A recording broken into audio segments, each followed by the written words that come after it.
behalf of our festival co-directors, Namita Gokhale and William Dalrymple, festival producer Sonjoy Roy, and all of us at Teamwork Arts, I welcome you back for another session of Jaipur Literature Festival's Words Are Bridges.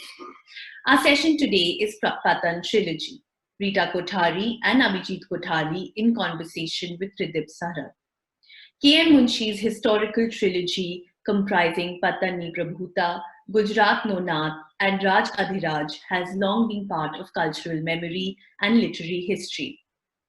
Rita and Abhijit Kothari's classic translation of the Patan Trilogy reveals to non-Gujarati readers how Munshi's philosophy of Gujarati Asmita finds a strong resonance in today's times.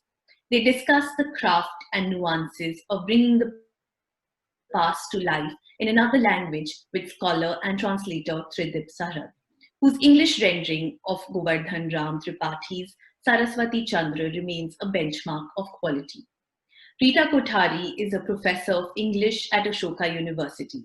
A distinguished translator, Kothari is also a leading theoretician of translation studies and internationally known for books such as Translating India, The Cultural Politics of English, and A Multilingual Nation. Kothari is a multilingual scholar, and her translation interests are manifest in the way she moves between various languages through research and pedagogy. She also writes extensively on language politics, partition, and the literary and social traditions of Gujarat and Sindh. Abhijit Kothari combines sociology, business, and management in his research and teaching. He lives in Ahmedabad, where he runs his own business. Tridip Suhrud is a scholar, writer, and translator who works on the intellectual and cultural history of modern Gujarat and the Gandhian intellectual tradition. His recent works include a critical edition of Gandhi's autobiography, My Experiments with Truth, in both Gujarati and English, The Diary of Manu Gandhi, and a compilation, The Power of Nonviolent Resistance. Before we move on to our next session, we request you all to follow us on our handles JLF LitFest on Facebook, Twitter, and Instagram to get notified on all our upcoming sessions. In case any of you drop off due to bandwidth issues, you can find us on our YouTube channel, Jaipur LitFest JLF, and on our Facebook page, JLF LitFest. We now present Patan Trilogy, Rita Kothari and Abhijit Kothari in conversation. It gives me immense pleasure to be talking to two people that I am fortunate to consider as my friends, scholars, translators. But for me, what's very, very important is that these are two people that one considers friends, fellow travelers, people that you go to in time of trouble, or when you really want to have fun. So Abhijit and Rita, thank you. Always a pleasure to be with you, even if it is through this seductive charms of these Zoom calls. Before we really go into looking at the translation and Munshi and what it means, Abhijit, let me begin with you. Probably you and I both read Munshi in our early teens.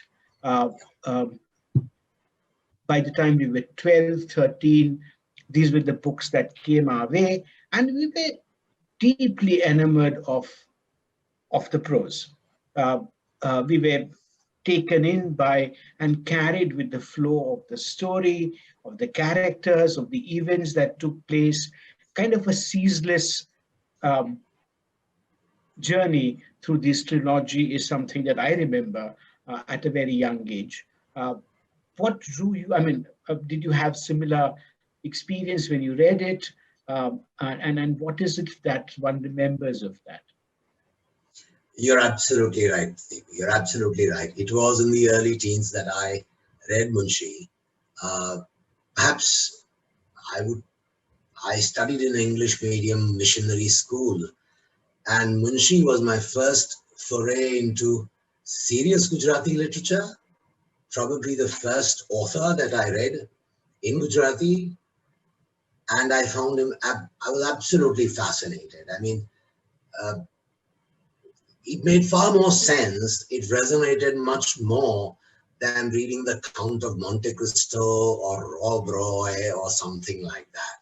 You know, the Bonapartists and whatever didn't really make sense to someone in the teens in India, whereas one could so easily identify with Gujarat and Patan and, you know, Kambhat and so on and so forth.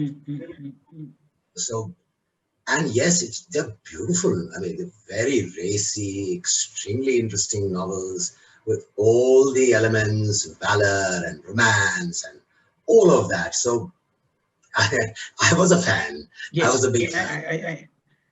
But Rita, I mean, you know, we were both innocent when we read Munshi, in some ways, right? You were not. You came to it much later, probably. You came to it when the context had changed. You had done substantial amount of work in terms of both translation, but literary theory, cultural practices, the politics of it all, and its placement in what modern Gujarat or our Gujarat has been. So your experience and the filters through that you read, or that you were told that this is the right way to read, would have been very different. But did it charm you, apart from all of that? It charmed me when I actually got into it. The moment I'm distant from it, it doesn't charm me. But when I'm actually involved in it, it's difficult not to be drawn into its raciness, its political intrigues. And Munshi is very theatrical. So every chapter ends on a particular note where, I mean, I'm a big, ardent watcher of cinema, of theater, and, you know, crime shows and detective shows. So a strong narrative allures me. So yes, it did that for me when I was reading it. And then the moment I would step back and I would think, like, what the hell was that about? But it's strange that it never got made into serious cinema. I mean, I think, you know, they made attempts to film Sarasvatichandra in a kind of a hopeless kind of a way. But what really should have lent itself to great Gujarati or Hindi cinema were these Munshi novels, which never got there.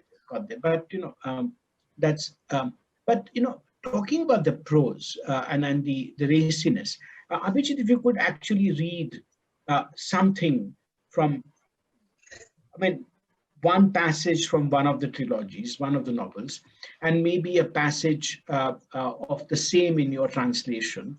So the audience gets a sense of what, you know, that cadence of language that one wants to capture. All right. I think there's the very first novel of the trilogy, that is The Glory of Patan. In Gujarati, it is Patani Prabhuta. There is this passage where this fanatic Jain monk, Anand Suri, meets Munjal Mehta, the real protagonist, if you like, of the trilogy, for the first time. Just read the passage in Gujarati. This is Anand Suri addressing Munjal. नमस्कार मंत्री महाराज, कई आनंद सुरी बैठो. પહેલી વખત મુંજાલને જોતા તેને કાંઈ કાંઈ વિચારો આવ્યા. મુંજાલની લોકપ્રિયતા, તેનો વિશાળ વ્યાપાર, તેની દ્રઢ રાજ્યનીતિ, દુશ્મનોને મોઢે સંભળાતો મીનળદેવી સાથે તેનો સંબંધ, આ બધું તરત તેના મન આગળ તરી આવ્યું. એ બધા વિચારો રોકી તેણે મંત્રી સાથે વાતો આરંભી. ચંદ્રાવતીમાં બધા ખુશીમાં છે. નગર શેઠનો પત્ર વાંચ્યો? હા, જરા ગંભીર અવાજે મંત્રીએ કહ્યું. પણ એમના માની ખબર કેમ નથી લખી? માસી કેમ છે? હું આવ્યો ત્યારે તો હાલત નબળી હતી. બોલો, કેમ આવ્યા છો? તમે જાણો છો અત્યારે મને ફુરસદ નથી. હું આપના કામમાં વિઘ્ન નાખવા નથી આવ્યો, મદદ કરવા આવ્યો છું. મંત્રી જરા તિરસ્કાર ભર્યો હસ્યો અને મૂંગો રહ્યો. જીન ભગવાનની કૃપાથી ગુરુદેવનું વચન છે કે આ સમયે મારે હાથે અનેક કાર્યો થવાના લલાટે લખાયા છે. પણ ખરું જુઓ તો એક જ કામ કરો, મંત્રીએ જરા બેદરકારીથી કહ્યું. મહેરબાની કરી પાટણના રાજ્યતંત્રમાં ચંદ્રાવતીનું તોફાન આણશો નહીં. ધીમેથી, દ્રઢતાથી મુંજાલે કહ્યું. And I just read this in English now.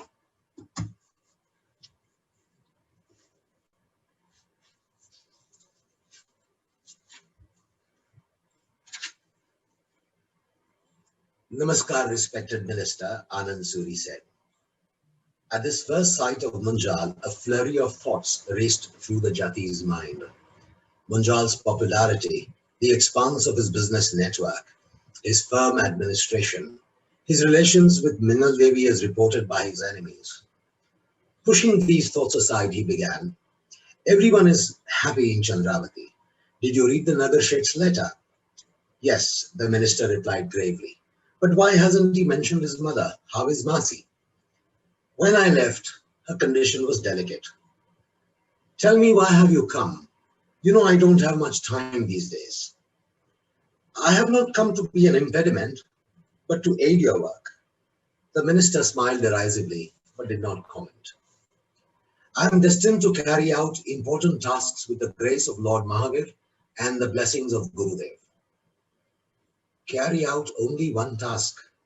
Do not bring the turmoil of Chandravati to the administration of Patan, Munjal said with gentle firmness. Thank you, Abhijit. Thank you, Abhijit. You know, Rita, there are two things that that the passage talks about, but one thing that there's this, you know, a very, very elliptical reference to Munjal and Minal Devi. You know, the women characters of all the three novels are unlike anything that Gujarat wrote before and after. After we understand, because it, you know, M.K. Gandhi happened to Gujarat and you know, things took a different kind of a turn. But even post-independence, you do not find women characters in the Gujarati writing, the Bhadralok writing, of the strength, the confidence, the allure, even to use the capacity for transgression and the willingness for it that Munshi's women have. So, you see that the thing is, Munshi is, sexuality is quite important to Munshi. And even when you kind of read his personal life, his autobiographies, the idea that, you know, there are marriages and there are relations which have been forged through certain tradition, but we don't need to be constantly bound by them. You get that sense even in Munshi's personal choices, right? Now the thing is, this is really a male journey and a male endeavor as far as his real life is concerned. But what you do get from the novels is a certain full-throated sexuality, which gets actually projected, in fact, far more onto the women than on the men. And it's the women actually who draw them into it. And I think that makes romance really, really intense in Munshi. And you're right, at a time when he was writing, there was nothing like that that preceded it. And even in the period that succeeded, while you did have strong women characters like Dhiruben Patel would have them and so on, or Kundanika Kapadia would have them in the 60s and 70s and so on. But given the fact that these are women in the courts of Patan and they would be expected to, you know, to be kind of genteel, they are far from it. Not only are they more kind of sexually alive, in fact, there is a passage in Lord and Master of Gujarat where Manjari is clearly saying, you're not even looking at me, can't you see what my desire is? But you will also see the sophisticated political intrigue and understanding that women are capable of. And I think all that is a very, very interesting combination. Now, one may well argue, Tridip, that after all this, what they still want to marry, and you know whether we can think of this as a certain kind of a feminist position, and one can have a different view on the subject. But be that as it may, I do believe that Munshi is actually tapping all the elements that can work for a bestseller. Right. Abhijit, before we carry, do you want to read that passage of Manjari if it's handy with you and because I think All right, I'll read it both in Gujarati and in English. I hope we have the time though. આ શું કરો છો? તમને આંખો નથી? શા માટે રીબાવો છો? હું ક્યારની તલસું છું, મારો જીવ જાય છે. તમને હૃદય છે કે નહીં? ભટજી ભટજી કઈ તે ધ્રુસકે ધ્રુસકે ખાઈ રડવા માંડી. કાકે આ શબ્દ સાંભળ્યાને સમજ્યો. સ્વસ્થતાથી રક્ષિત હૃદયમાં પણ ન બુઝાયેલી આગ લાગી. તે કૂદીને મંજરી પાસે આવ્યો, તેને હાથમાં લીધી, બળજોરીથી તેનું મોઢું ઊંચું કર્યું ને મુખ પર કામદેવની કલમે લખાયેલી દિવ્ય લિપિ તેણે વાંચી. તેને હાથમાં લીધું, છાતી સરસું ચાંપ્યું, તેના પર ચુંબનો વરસાવ્યા. મંજરી બોલી નહીં, મૂંગે મોઢે સુખનું સિંચન કર્યું. થોડી વારે બે હાથે કાકને તમાચા માર્યા. મારો જીવ જતો હતો તે નહોતા જોતા. મારો જીવ તો તે કેટલી વાર જતો જોયો. તેનું કાંઈ નહીં. હું તો મૂરખ હતી, મૂરખ. કાકની છાતીમાં માથું છુપાવતા મંજરીએ કરેલા પાપનો પશ્ચાતાપ કર્યો. તું મૂરખ? અસંસ્કારી તો હું, હસીને કાકે કહ્યું. તો પણ તમારી દાસી. તેમાં જ અત્યારે લાત ચોડી દીધી. ભટજી, એ પાપ થયું તો એનું પ્રાયશ્ચિત કર. શું? આ કઈ કાકે તેને હાથમાં લીધી. કૌમુદી અમી વરસાવી રહી. વનસ્પતિએ હર્ષનાદે ગગન ગજાવ્યું. એક રાની બિલાડો ઝાડીમાંથી નીકળી દૂરથી જોઈ રહ્યો અને થોડી વારે ડાપણથી ડોકું ધૂણાવી પોતાની સ્ત્રીને માનવ જાતિની મૂર્ખાઈની વાત કહેવા ધીમે ડગલે ચાલ્યો ગયો. I think it's beautiful. I think we've done a reasonably good job, Rita. What do you say in the English also? What are you doing? Are you blind? Why are you torturing me? I have been pining for you. I can hardly bear it. Are you heartless? Bhatji, she said, and she sobbed. Kak heard the words. Their meaning dawned upon him. These words pierced the armor of restraint that he had donned. His heart was aflame with desire. He leapt to Manjari's side and held her in his arms. Firmly, he lifted her face. He could read Kamdev's divine script written on it. He held her face with both hands, brought it close to him, and showered kisses on it. Manjari did not speak a word. She just silently drank in the pleasure. After a while, she slapped Kak. Could you not see that it was killing me? And what about the number of times it was killing me? I was a fool. In penitence, Manjari rested her head on Kak's chest. You, a fool? I thought it was I who was uncultured, Kak laughed. And yet I am your slave. And yet you just kicked me. Bhatji, that was a sin, for which you must do penitence. How? Like this. He grabbed hold of her. The moonlight showered its affection. The forest air filled with sounds of pleasure. A wild cat emerged from the bushes at a distance and looked on. Then, shaking its head wisely, it retreated to relate to its wife the follies of human beings. What a fine translation, the two of you. It's just joy to hear that. Thank you.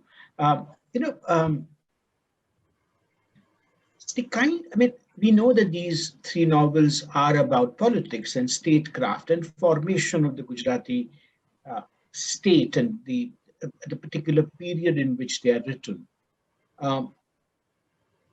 or the period that they refer to, which is really the advent and the hegemony or domination of the Jain worldview, which really gets onto to Gujarati mind. But despite that, the kind of landscape, both religious, social, economic, and that of the statecraft that he is able to do, where statecraft in some ways is a means, is a justification of itself. It's not sometimes leading to a grand design, and sometimes it is. I don't think Gujarati has anything comparable in terms of its understanding of the political culture through which states emerge, feudal power created its own foundations. It's remarkable. Yeah, and yet one may, we know it is a fantastic Gujarat, that this is not Gujarat for real, yes, in some sense. We know that the storyteller in Munshi gains a lot of precedence over Munshi the historian. And it's quite interesting how Munshi actually keeps kind of switching these hats and how they also bleed into each other. But what is interesting is that the powerful story that he tells, which he does not claim to be history, Gujarat actually swallowed it as both story and history. It became for the readers, you know, the norm that Gujarat is. And in fact, that was actually one of the things that motivated me, apart from the temptation of working with Abhijit together on this, which was to say that when I saw political scientists writing about Munshi, and I would look at the bibliography, and I would not find his fiction anywhere. And I thought that Munshi's actually impact is entirely through this fiction. And the affective sort of a place that Munshi has in Gujarat, in the memory of Gujarat, is entirely through this trilogy. And I felt that we needed to kind of understand what the power of narratives is and what they managed to achieve. And therefore, it's important to kind of translate this.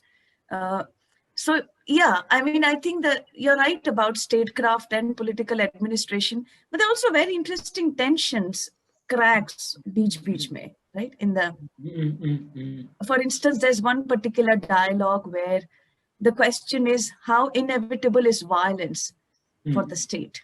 And it's a dialogue that's happening between Kak and a Jain monk. Or the question of, in the expansionist plans of Munjal Mehta, how do you let go of Gujarat and have a broader vision, or do you stay with Gujarat and firm that up and then think of a broader vision? And this idea of the broader vision, which is sometimes the novel uses the word Aryavrat, but it is an unstable category in the novel. It gets discussed, it gets rejected, accepted, and then sidelined. And Gujarat emerges as the more kind of a real entity than the idea of an Akhand Bharat or an Aryavat, although Munshi is writing about those things in his other histories. So I think those are also very fascinating sort of connections across his different writings. But it's interesting what it says about us as Gujarati people, right? That we're, quite often not willing to or capable of making this distinction between history and fact, between fantasy and desire, between what could have been and what is. And I think that plays a great, the kind of political culture that we've developed and the kind of attitude to past that we've developed, also in our contemporary readings of things like Munshi or even other cultural texts, are very much part of the way Gujaratis read literature. And I think it would be interesting that both of you should maybe reflect on how we read, not just Munshi, but other things, because you've, Rita, worked on large number of texts, and you've brought actually texts which are recessive to our Gujarati mind to the fore. And Abhijit, you represent the good Gujarati, while I represent the other one. But so I think that must be only. Yeah. No, you are the theoretician. No, Rita, please. I think your insights into the way we read are very crucial. So I think the first word that comes to my mind, Tridip, as I listen to you, is actually sentimentalism. I think there is the reading publics in Gujarat is, I think, is mediated through a huge amount of sentimentalism rather than a critical sort of an approach. And I'm not here actually making some loaded judgment about one or the other, but just the way, whether it is your literary establishment, critics, or ordinary readers talk about something, you will notice certain kinds of phrases. You will notice language in a particular way. And, Munshi Sahib Munshi સાહેબ એવું સરસ લખ્યું છે ને એવી સરસ વાત કીધી છે. There is the sense that Munshi has given us an exalted narrative, and it is how kind of him to do that. And wishful thinking out there also, I think on the part of the Gujaratis. You know, sorry to interrupt, but I do believe that the kind of valorous Gujarati, Munjal Mehta is good at battles and he's a Baniya, and Kag Bhatt is good at battles and he's a Brahmin, and this is not the reality of Gujarat. So there's a lot of wishful thinking. I know that the Gujarati is happy to believe this stuff. As we say, we are a marital race, not a martial race. Yeah, but you know, yeah. So I mean, just the fact, Tridip, that the most popular forms of, or the most standard forms of, if you like, criticism are the ones that are appearing in columns of Gujarati newspapers, right? Rather than a certain kind of sharp, trenchant critique of somebody who would have done. People are not talking about, you know, Chandrakant Topiwala ni peli chopadi vaachvi જોઈએ on Govardhanram Tripathi or on Munshi. This is not the way people talk about. What they would talk about is Ajay Falanae એમના column એવું સરસ આસ્વાદ કરાવ્યો કવિતાનો, right? That they introduced us to the appreciation of the poem. So in that sense, I feel like there is I'm not talking here of some exceptional cases of people working in Gujarati literature departments. We're not talking of, you know, Bharat Mehta, and we're not talking of academics like that. But by and large, for a large number of people, the idea of literature is that of almost the 60s, 70s mode of critical appreciation. And that critical appreciation is to say that, show us how our joy of reading this poem or novel can be enhanced by ભાષાની સમૃદ્ધિ બતાવો અમને, અને ભાષાની સમૃદ્ધિથી કઈ રીતે. So the fact that the ભાષા can be સમૃદ્ધ, but it can also do other kinds of work, that it may have other kinds of ideological intent, is something that people will never talk about, right? And it is not, that's not the way they are reading it. Even when Abhijit and I translated, you know, diasporic Gujaratis, relatives, friends of relatives, and so on, so many people, बहुत सरस काम કર્યું તમે રીટા બેન, મુનશી સાહેબને તમે અનુવાદ કર્યા.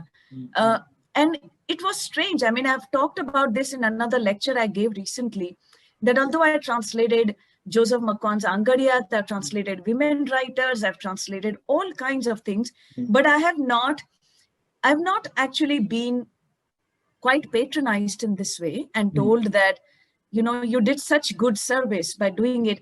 And I had to say to somebody, I said, Jane, Munshi sahib ne main jamba bolaya hai, wo to main ko. It was structured in such a way that I was at his service. And I talked about this elsewhere in a talk where I say, you know, you talk of what is the role of gender in the act of translation. And we think gender has to do with women characters and male characters and male translate. It's not about the body. It always lies elsewhere. It gets displaced onto the way it gets constructed elsewhere. I think when Abhijit and I were translating, I mean, he was weeping when Manjari died. I wasn't. Because I found Manjari pretty casteist also. You know, she was like so snobbish. She wanted to marry a Brahmin and only this kind of Brahmin. And I didn't have much patience with her. And when she died, he was weeping, and I thought, okay, you know. Yeah. But what have I got myself into? Yes. It is when I was asked told by this journalist, કે રીટા બેન બહુ સારું કર્યું, તમે બહુ મોટો યોગદાન આપ્યો મુનશી સાહેબને અનુવાદ કર્યા.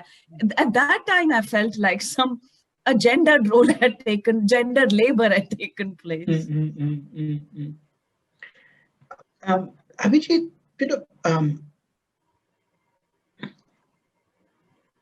you know, just slightly deviating from Munshi, but if both of you were to reflect on what occupies the Gujarati cultural space today? I mean, are they literary texts or have we moved away? Because this is an important thing, because it ties up with what you said about how we look at literary appreciation and not criticism, the literary culture, the academic culture. But are texts important for us anymore?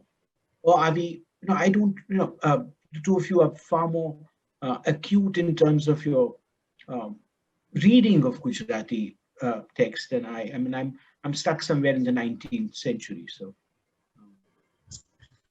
you want to go first? Yeah, I just want to say that I personally feel that to a large extent, what Rita said is that today it's mostly columns in newspapers and magazines that seem to matter rather than any serious text. It's also true that a fair bit of melodrama and sentimentalism is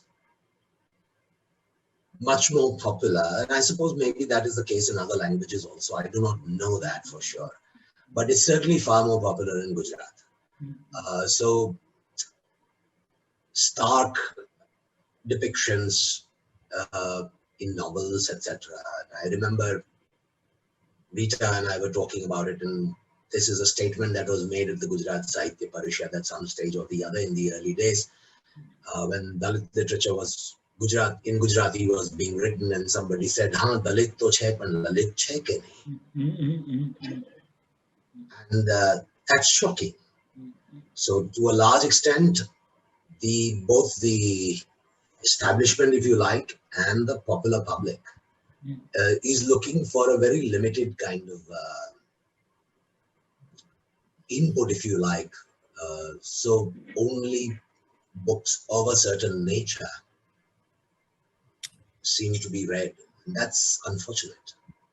So, Tridip, if you want some kind of a smattering, some sampling of what is being read, right? I mean, I would imagine this shelf at Crossword, for instance, and very often I take a picture at the shelf that is immediately available. And you will find a Kajal Oza Vaidya. Very good. Yeah. And you will find Sudha Murthy, Dollar Wow. She's a Gujarati writer, right? I mean, Sudha Murthy is now. Then you will find, you may find a Chetan Bhagat, or you may find even Meluha, the Meluha series by Amish Tripathi. You will find, again, a lot of quasi-spiritual books of, how-to books of how to be peaceful and how to be, and then you will find how to invest, right? About stocks and shares and the right kind of investment. Now, if you're looking at this motley sort of combination together, what have you got there?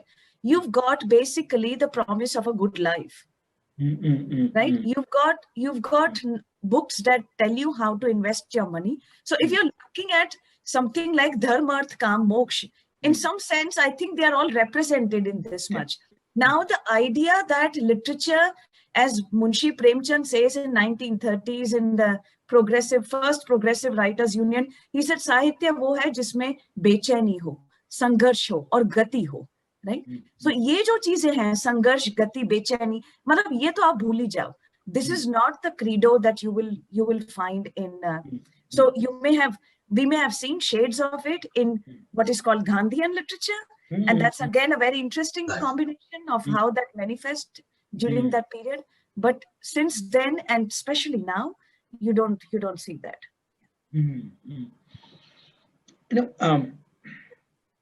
This is specifically to you, Rita. Given what you describe, and given what you do, and given what I do, but more intensely you do. I mean, the way you work with text, teach them, try to bring other voices, sensibilities into conversation about reading a text. How does one, I mean, what is the dharma that you perform when you do that in Gujarat? I know that you're not in Gujarat right now, and that's a comment. But when for all these decades that you taught in Gujarat, and engage with Gujarati writing, how does one do that? So Does one find one's center outside of that? I don't know whether I found a center, Tridip, but I think I created for myself my own archive of things that I want to read and I want to write about and translate and bring them to teaching. So let me kind of give you an example. I'm teaching a course in Indian literature here at Ashoka University. And I've been doing the text Angariyat for some weeks now. And yesterday's class was entirely about the word Vyawar. Now, it's very interesting. You would not associate the word Vyawar with a Dalit novel. First of all, there are hardly Dalit novels, really. They're Dalit autobiographies and testimonies. And secondly, you've got a character like Tiho, who's a Vankar in Angariyat, and he says, Dandho ne Vyawar to jahan bandho hai, tyahan bandha hai. And then Tiho goes to do this auction in another village. And so the idea that this is a Dalit community of Gujarat, which of course as Vankars have done relatively well compared to certain other Dalit communities. But the fact that his language is also very much like the Vepar language of the rest of the state, right? Which makes it so interesting. And then you've got someone like Bhavan Bhagat in that novel, who uses Vyawar in another sense, which is to say that, you know, let's not take a more aggressive path of fighting or the legalistic path, but Vyawar માં જ વાત થઈ જતી હોય તો પછી બધાને સારા વાના થશે.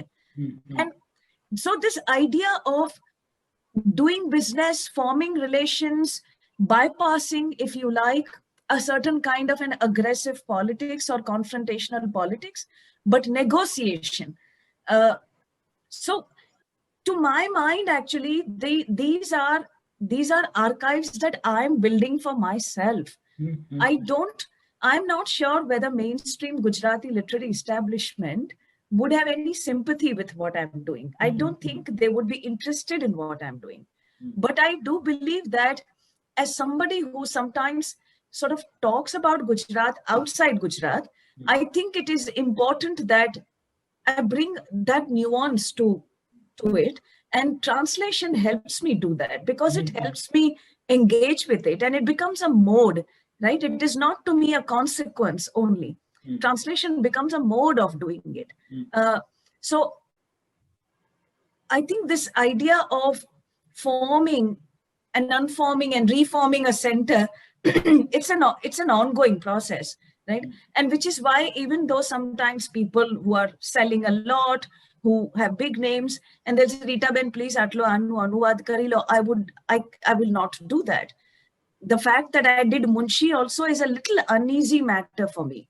I mean, I do carry mixed feelings about it, but Munshi was an exception in the larger archive that I've been trying to understand. But that intimacy has also helped me to kind of understand what that subliminal sort of layer has been in the history of reading practice in Gujarat.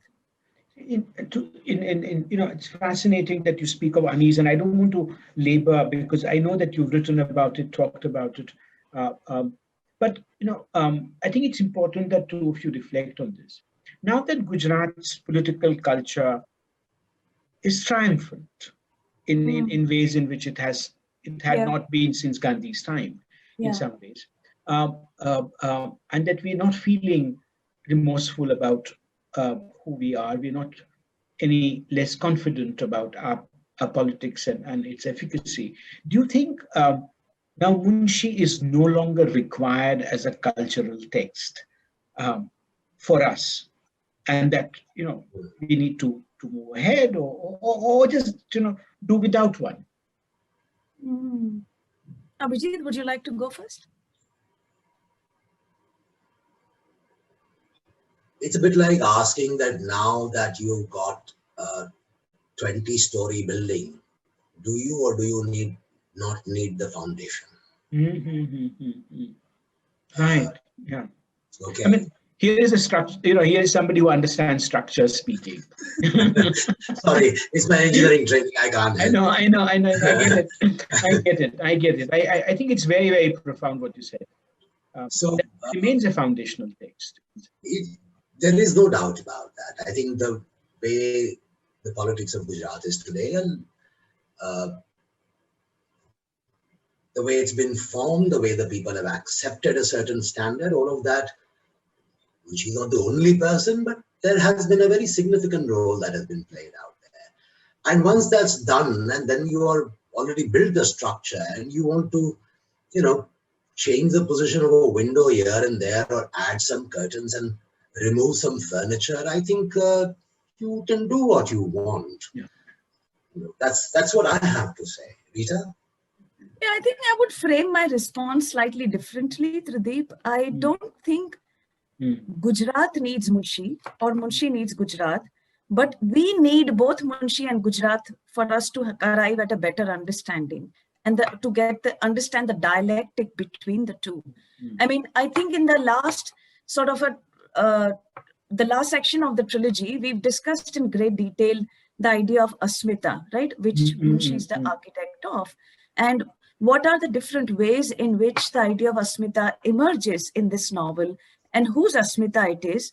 And I think there are two things I want to kind of put out there. One is that the idea that we could retain the terms of discourse and still demand of the world what we want to have from the world. That a certain false idea of cosmopolitanism, which if it dislodges me from where I stand, which Munjal Mehta says, I don't want to give up the hut that I occupy. Yeah. The idea that I have the purchasing power and I will make sure that Domino's gives me veg pizzas and Pizza Hut gives me veg pizzas. And I will make sure that the cruise I go to serves me this kind of food. There is a sense of demanding the world to do it because we do hold that power, right? And I think we need to understand that as to where, not just to think where is it coming from, but we need to understand what its articulation is. And the second point I want to make, and I think which is a more kind of politically contingent and an urgent point, which is that, when you're looking at, for instance, the entire ecology of the trilogy, you will not find forms of mobility. You will not find a poor person, and you will not find a caste mobility. You will not find people going across boundaries of caste or religion. But in fact, caste actually becomes pretty significant.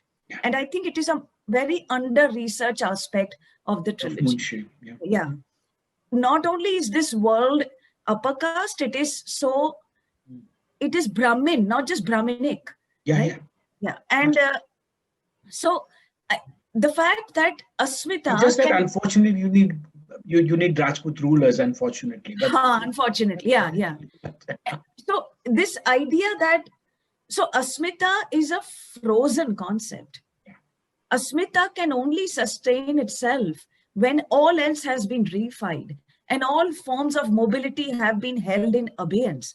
I think Munshi helps us understand that. Thank you, Rita. Thank you, Abhijit. I think that's profound, that Asmita is a frozen concept and it requires a certain kind of mind and a certain kind of community life to create ideas which then are frozen in time and through which we derive some kind of sustenance, and we continue to do so. Fascinating as always to talk with you. Thank you very much. And thank you, Tridip. Thank you so much. Thank you, Tridip. Thank you, Tridip, Rita, and Abhijit for that beautiful conversation. Thank you for your insights into the art and craft of translation. If you all enjoyed the session, please do share with your friends and on your social media pages.